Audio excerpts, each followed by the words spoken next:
Hello friends, आज आपको इस वीडियो के अंदर मैं 6 रिजल्ट्स आपके साथ शेयर करूंगा जो आज डिक्लेयर हुए हैं। हालांकि देखिएगा, अभी जो है सीज़न जो है बदल रहा है, गर्मी से हम सर्दी की तरफ जा रहे हैं। तो थोड़ी सी तबीयत जो है नॉर्मली सीजन की वजह से खांसी जुकाम जो है वो है, तो इसलिए आज वीडियो थोड़ी सी लेट भी होगी और मुझे थोड़ा पर्सनल वर्क भी था। तो लेकिन फिर भी मैं अब आपके साथ जो आज एनालिसिस कर रहा हूँ, इसको ब्रीफ करेंगे, ज़्यादा डिटेल में नहीं लेके चलेंगे। तो देखिएगा, सबसे पहले मैं रिजल्ट आपके साथ बात करूँ पीआई इंडस्ट्रीज़ के, तो पीआई इंडस्ट्रीज़ के रिजल्ट आपकी स्क्रीन पे हैं। बहुत ही बेहतरीन रिजल्ट्स हैं। अब आप ये देखिएगा कि एग्रोस्पेस की ये कंपनी लगातार year on year, quarter on quarter, her parameters पर बहुत बढ़िया जो है रिजल्ट्स दे रही है। हालांकि देखिएगा, इसकी पी वैल्यूशन ऊपर की तरफ आ गई है, रिच वैल्यूशन ये एंजॉय कर रही है, बट रिजल्ट जो है फिर भी काफ़ी काबिल तारीफ है। तो आप देखिएगा, ईयर ऑन ईयर आप देखिएगा 25% की ग्रोथ है सेल के अंदर, और प्रॉफिट 90% बढ़े हैं ईयर ऑन ईयर। आप ये सीजन से सीजन मिलाइए। हालांकि अगर आप पिछले क्वार्टर से भी कंपेयर करेंगे तो भी वहां पर आप देखिएगा करीबन 50% का प्रॉफिट जंप है। सेल भी 10% के आसपास की जो है इंक्रीज हुई है। काबिल तारीफ रिजल्ट्स हैं, बेहतरीन परफॉर्मेंस है। करेक्शंस अगर इसके अंदर होती है तो जो है अच्छा बन सकता है, पोर्टफोलियो में रखने लायक शेयर भी हैं। सारी कंपनियां बेहतरीन है जो मैं आज आपके साथ एनालिसिस कर रहा हूँ। कुछ कंपनीज में कुछ इश्यूज हो सकते हैं। अर्निंग पर शेयर देखिएगा 14.61। अगर आप यहाँ पर भी अर्निंग कैलकुलेट करने की कोशिश करेंगे तो आप पाएंगे कि 60 रुपीज़ के आसपास की जो है अर्निंग्स आप फॉरवर्ड बेसिस पे मान के चलिएगा। 60 से टू 70 रुपीज़ की अर्निंग इसकी आएगी, और जो मॉनसून इस पर बढ़िया था उसका पूरा फायदा जो है इन्होंने उठाया। वैल्यूशन अभी भी देखिएगा 30 के आसपास की जो है पी वैल्यूशन के ऊपर चल रहा है ये शेयर। अगर फॉरवर्ड अर्निंग पे बात करेंगे तो वैल्यूशन काफ़ी रिच है। टाटा कॉफ़ी एफएमसीजी की एक बेहतरीन कंपनी, टाटा कंज्यूमर की सब्सिडरी कंपनी। उम्मीदें काफ़ी अच्छी थी। सेल पिछले क्वार्टर के मुकाबले में घट गई, हालांकि पिछले साल के मुकाबले तो 10% ज़्यादा सेल हुई है, लेकिन प्रॉफिट में जनरेट नहीं कर पाए। अगर प्रॉफिट की बात करें तो पिछले साल 40 करोड़ के प्रॉफिट थे और यहाँ पर 42 करोड़ के प्रॉफिट ही जनरेट कर पाए।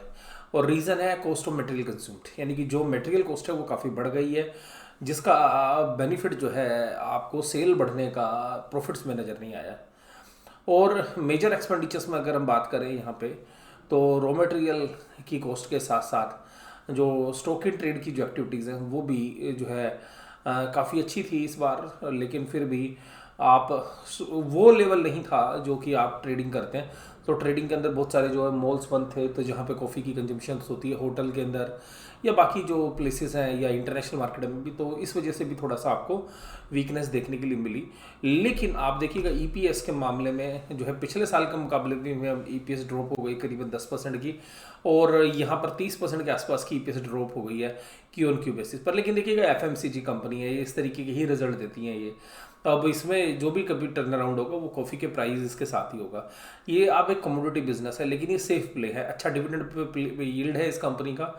और सीधी सी बात है कि अगर इकोनॉमी में स्लो डाउन भी होती है और अगर इकोनॉमी पूरी तरीके से खुल जाती है तो बहुत ज़्यादा असर जो है इसके ऊपर नहीं होने वाला है। नेगेटिवली जो है कुछ है नहीं। और अभी भी देखिएगा 110 रुपये के आसपास जो शेयर के प्राइस हैं। अब देखिएगा एक्सिस बैंक के रिजल्ट। एक्सिस बैंक के रिजल्ट का जब हम एनालिसिस करें तो बैंकिंग सेक्टर के अंदर खास बात है प्रोविजन देखना, और इन्होंने प्रोविजंस जो है काफ़ी अच्छे बनाए हैं। मैं आपको सीधी सी बात बोलूँगा यहाँ पे कि इंटरेस्ट अर्निंग इनकी बढ़ी है, क्वार्टर ऑन क्वार्टर तो घटी है, ईयर ऑन ईयर बढ़ी है। पिछले साल 15,712 करोड़ की कंसोलिडेटेड बेसिस पे रेवेन्यूज थे, जो इस बार 16,299, 16,299। तो टोटल इनकम आपकी हालांकि बढ़ी केवल और केवल 2% के आसपास है टोटल इनकम, लेकिन फिर भी इंप्रूव हुई है। पिछले क्वार्टर के मुकाबले तो 3% से ज़्यादा की जो है ग्रोथ इसके अंदर है। अब यहाँ पर जो भी टोटल एक्सपेंडिचर्स हैं वो मोर और लेस जो है सारे क्वार्टर में एक जैसे हैं, केवल 200-300 करोड़ का फर्क है। ऑपरेटिंग प्रॉफिट जो है हाईएस्ट क्लॉक किए हैं ईयर ऑन ईयर बेसिस पे भी और क्वार्टर ऑन क्वार्टर पे भी, 7156। देखिएगा, जब पिछले साल हम 2019 में बात कर रहे थे 30 सितंबर 19 को 2019 को 2019 को, तो प्रॉफिट्स वहाँ पर इनके इस क्वार्टर से ज़्यादा थे बिफोर टैक्स। वहाँ पर प्रॉफिट थे 2562, अब क्या प्रॉफिट है 2550। लेकिन पिछले बार इनके डेफर टैक्स की एडजस्टमेंट थी जिसकी वजह से सारा प्रॉफिट साफ हो गया था, और 2562 करोड़ के जो प्रॉफिट थे बिफोर टैक्स सब टैक्स में चले गए और लॉस हो रहा गया था। लेकिन इस बार आप देखिएगा केवल 700 करोड़ के जो है टैक्स के एक्सपेंसेस और 1849 करोड़ 1849 करोड़ के प्रॉफिट है। लेकिन मैं इसको, आपको पता है कि क्वार्टर ऑन क्वार्टर जो है एनालिसिस करना चाहिए बैंकों का, तो क्वार्टर ऑन क्वार्टर बेसिस पर भी अगर हम बात करेंगे प्रॉफिट बिफोर टैक्स, तो यहाँ पर एक सिग्निफिकेंट जंप जो है आपको 1000 करोड़ का देखने के लिए मिला है। और ये केवल और केवल कहाँ से मिला है कि जो इंटरेस्ट कॉस्ट जो है कम हो गई है, यानी कि जो इंटरेस्ट आपने कम देना है डिपॉजिट्स के ऊपर, बैंकों को पैसा इकट्ठा करना जो है आसान, जो है सस्ता पड़ गया है। एलटीआरओ में भी जो इनको पैसा मिला और जिसको इन्होंने एक्सपेंड किया, तो वहाँ पर भी जो है इनको काफ़ी बेनिफिट हुआ। तो ये सारे बेनिफिट अगर आप लगाएंगे, और ट्रेजरी के अंदर जो है सभी बैंक अच्छा कर रहे हैं, ईस्ट बैंक ने भी अच्छा किया, प्रोविजंस भी अच्छे बनाए हैं, लेकिन फिर भी जो है यहाँ पर अभी प्रोविजंस जो है जस्टिफाई नहीं हो सकते। और रीज़न सिंपल ये है कि जब तक आप क्लासिफिकेशन ऑफ असेट्स यानी कि एनपीए नॉन एनपीए जब तक आप रेगुलेटेड तरीके से जब तक नहीं अप्लाई होंगे दोबारा से, तब तक जो है अभी सही प्रॉफिट पता लगाना मुश्किल है। लेकिन फिर भी आप देखिएगा रिजल्ट काफ़ी अच्छे हैं। 6 रुपये 22 पैसे की ईपीएस आई है। अगर आप पूरी कैलकुलेट करेंगे, अगर इन्हीं अर्निंग्स को हम बेस माने, तो करीबन करीबन 25 रुपये की ईपीएस, 25 रुपीज़ की ईपीएस एनुअल बेसिस पे होगी। और 25 के हिसाब से अगर हम कैलकुलेट करें, शेयर 500 रुपये के आसपास चल रहा है, तो 20 के पी पर चल रहा है, तो अभी भी फुली वैल्यूड है शेयर्स के अंदर। ऐसा नहीं है कि वैल्यूशंस बहुत ज़्यादा बची हुई है, तो मार्केट पहले ही एक्सपेक्ट कर चुकी थी। तो देखिएगा, तो एक हफ्ते के, इस एक महीने के अंदर 400 रुपये से 500 रुपये 100 रुपये की रैली की है शेयर ने 25% की, तो वो मार्केट को कहीं ना कहीं अंदाजा था। सारी इनकम्स कहाँ से आई है आप देखिएगा, 400 करोड़ का प्रॉफिट तो अपने ट्रेजरी में बढ़ाया है। आप पिछले साल 938 था, तो आपकी जो ट्रेजरी, जो आपकी इन्वेस्टमेंट्स, बॉन्ड्स, वहीं से पैसा आ रहा है, आपकी बैंकिंग ऑपरेशन से पैसा नहीं आ रहा है। और हालांकि रिटेल में अच्छा किया इन्होंने। रिटेल के अंदर जो प्रॉफिट पिछले साल 1627 था और पिछले क्वार्टर में 1740 करोड़ था, वो 2045 करोड़ से आया है प्रॉफिट। तो यहाँ पर आप देखेंगे तो कंफर्टेबल है। कॉर्पोरेट में भी लॉस नहीं दिखाया इस बार, ईयर ऑन ईयर और क्वार्टर दोनों क्वार्टर में लॉस दिखा रहे थे। इस बार 679 का कॉर्पोरेट होलसेल बैंकिंग के अंदर प्रॉफिट आया है, तो कहीं ना कहीं जो है रिजल्ट काफ़ी कंफर्टेबल है। लेकिन मैं आपको फिर वही बात बोलूँगा यहाँ पे कि जब तक मोरेटोरियम के बाद एनपीए का क्लासिफिकेशन ठीक नहीं होगा, तब तक जो है आप जस्टिफाई नहीं कर सकते। तो अभी थोड़ी सी वैल्यूशंस महंगी हो गई है और थोड़ा सा स्ट्रेच भी लगने लगे हैं, तो करीबन 10% की करेक्शन जो है हो सकती है इस बैंक के अंदर भी आपको देखने के लिए मिले हाल फिलहाल में। और आरबीएल बैंक देखिएगा, पिछले साल ही जो है इसका कांड हुआ था, और कांड इसलिए हुआ था कि इसकी जो नॉन परफॉर्मिंग असेट्स थी वो सामने आ गई थी। और वहाँ पर जब नॉन परफॉर्मिंग असेट्स 30/9/2019 में आई थी, वो 643 करोड़ की थी। पिछले क्वार्टर में भी उन्होंने 689 करोड़ की लगाई, इस बार 719 की। तो ये देखिएगा, दोनों बैंकों की मैं बात करूँ, उन्होंने प्रोविजंस तो काफ़ी बनाए हैं जो बाकी बैंकों में नदारत थे, स्पेशली एचडीएफसी और कोटक में। तो यहाँ पर जो है प्रोविजंस तो ठीक है, रेवेन्यू इनका घट गया, एक्सपेंसेस घट गया, ऑपरेटिंग प्रॉफिट सबका जबरदस्त आ रहा है सारे बैंकों का। रीजन, इंटरेस्ट कॉस्ट कम है, आपको आरबीआई से पैसा सस्ते रेट में मिल रहा है, डिपॉजिट पे रेट ऑफ इंटरेस्ट कम है, पुराने लोन आपने बांट रखे उसी पे इंटरेस्ट आता जा रहा है, तो नई लोन बुक नहीं इंक्रीज हो रही है, नया कोई बिजनेस एक्सपेंड नहीं हो रहा है बैंकों का, लेकिन वो पुरानी बैलेंस शीट से ही आप जो है प्रॉफिट कमा रहे हैं। और ट्रेजरी आपको कमा के दे रही है, क्योंकि जो आपके एसएलआर पोर्टफोलियो है, स्टैट्यूटरी लिक्विड रेशियो जो आप मेंटेन करने के लिए 25% के आसपास का, जो 20 से 25 के बीच में आप जो इन्वेस्टमेंट मैनेज करते हो, वहां से अर्निंग आ रही है। क्योंकि रेट ऑफ इंटरेस्ट घट रहे, तो जो बॉन्ड इनके पास हायर वैल्यूएशंस वाले हैं, तो उनको इन्होंने या तो बेच दिया सभी बैंकों ने, उसको रियलाइज करके नए पेपर्स खरीद लिए इन्होंने, नए बॉन्ड्स खरीद लिए। तो उस वजह से जो ये पेपर वाला प्रॉफिट है वो ज़्यादा है इनका बॉन्ड को सेल करने से। या आप नोटिस करेंगे कि जो पोर्टफोलियो के अंदर जो इनकी इन्वेस्टमेंट है, स्टैट्यूटरी लिक्विड इन्वेस्टमेंट की, मोस्टली बैंकों के पास जो प्रॉफिट्स हैं वो ट्रेजरी इनकम से। इवन मैं कोटक महिंद्रा बैंक का भी एनालिसिस कर रहा था, केवल और केवल ट्रेजरी इनकम से सारे प्रॉफिट रिफ्लेक्ट हुए।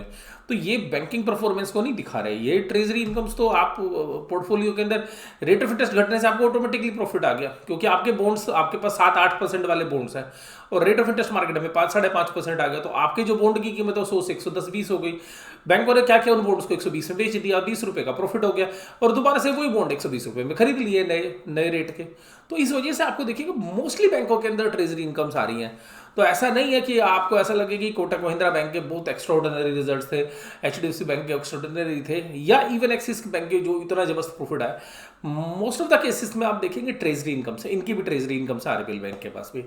तो देखिएगा ईपीएस जो है इन्होंने अच्छी दी है 2.83, जो पिछले साल से क्वार्टर में 1.26 थी, पिछले क्वार्टर से क्वार्टर भी इंप्रूव की है। रीज़न मैं आपके सामने बता रहा हूँ, प्रोविजंस अच्छे बनाए, सब कुछ अच्छा है, रेट ऑफ इंटरेस्ट घट है, ट्रेजरी इनकम सबकी बुक्स के अंदर है। एनपीए 3.34 बता रहे हैं, ग्रोस नेट 1.38।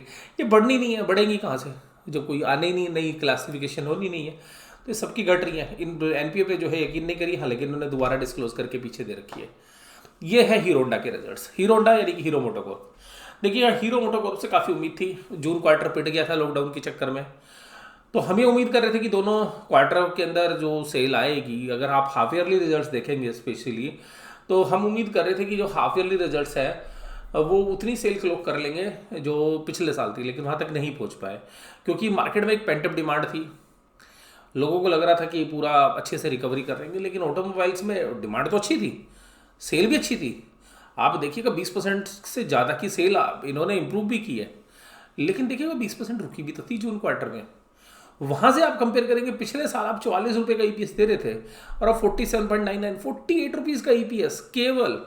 हाफ ईयरली देखिएगा, पिछले साल 107 का था, 50 रुपये का ईपीएस रह गया आपके पास। और सबसे खास बात जो रिजल्ट में मैं आपके साथ बात करूंगा वो है मार्जिन्स। मार्जिन साफ हो गए इसके। इतनी सेल के बाद जो मार्जिन्स के अंदर कमी आई, तो करीबन 1.5% का जो है ऑपरेटिंग मार्जिन इनका डिक्लाइन हुआ है। और ये जो ऑपरेटिंग मार्जिन्स हैं, इसी की वजह से आप ईपीएस को कम देख रहे हैं। और यहाँ पे जो है रिजल्ट इस वजह से जो है पसंद नहीं आए। और हालांकि रिजल्ट अभी आए हैं, मैं अभी आपके साथ शेयर कर रहा हूँ, उससे थोड़ी देर पहले ही जो रिजल्ट हमारे पास आए हैं। तो ये जो रिजल्ट्स हैं इनके बेसिस पर हम देखेंगे, रिजल्ट बेहतरीन है ये नहीं कहूँगा, लेकिन कंपेरेटिवली नहीं है। तो अगर रिजल्ट देखेंगे तो ईपीएस पिछले साल के अंदर सेम क्वार्टर में 44.25 थी, वहाँ 47.99 है। सेल 20% बढ़ के आई है, लेकिन वैसे ईपीएस नहीं आया। ईपीएस क्यों नहीं आया? क्योंकि मार्जिन्स घट गए। तो परसेंटेज मार्जिन्स नहीं है आपके पास, रिकवरी नहीं कर पा रहे हो। इसका मतलब है कि मोटरसाइकिल्स आपने सेल तो करी है, बट डिस्काउंटेड प्राइस पर सेल की है। अब आइए डॉक्टर रेड्डीज। डॉक्टर रेड्डीज के देखिएगा पिछले क्वार्टर में बहुत बेहतरीन रिजल्ट्स थे, बहुत लगातार अच्छे रिजल्ट्स आ रहे हैं। इस बार भी अच्छा रिजल्ट है, लेकिन ग्रोथ नहीं थी। आप ईयर ऑन ईयर देखेंगे 2% की सेल ग्रोथ थी। क्वार्टर ऑन क्वार्टर 11% की थी। मार्जिन्स घट गए, 57.5 थे 20 के अंदर, अब 56% है, मार्जिन्स भी घट गए।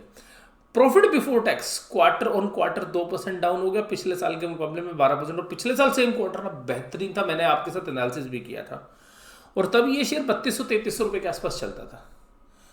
वहाँ पर भी नहीं था, 3200-3300 भी नहीं था, उससे भी कम था, शायद 2900 या 3100 के आसपास था। और पिछले क्वार्टर रिजल्ट भी 3800 और 4000 के आसपास था। तब भी मैंने आपको बोला था, मेरी वीडियो का शीर्षक ये था कि बेहतरीन एक्स्ट्राऑर्डिनरी रिजल्ट्स। लेकिन इस बार रिजल्ट जो है उम्मीदों पर खरे नहीं उतरे। जो ग्रोथ हम सोच रहे थे वो ग्रोथ नहीं आ पाई। और profit after tax quarter on quarter जो है 32% बेशक से बढ़ा है, लेकिन ईयर ऑन ईयर 30% घट गया है। तो इसका मतलब है कि जो कोविड का बेनिफिट इन सारी कंपनीज को आ रहा था फार्मा को, वो यहाँ पर भी ख़त्म होता हुआ नज़र आ रहा है, या थोड़ा सा नलीफाई होता हुआ नज़र आ रहा है। और भी जो है वैक्सीन से रिलेटेड खबरें भी जो है इसके लिए थोड़ी नेगेटिव रही हैं पीछे के दिनों में। तो यहाँ पर आज जो मैंने एनालिसिस आपको किया, थोड़ा सा किक फेस के साथ जो है मैं इसको ख़त्म कर रहा हूँ। आपको ये वीडियो कैसी लगी जरूर से जरूर आप मुझे कमेंट बॉक्स में बताइएगा। वीडियो इसी तरीके से देखते रहिएगा। वीडियो देखने के लिए धन्यवाद। Thank you very much.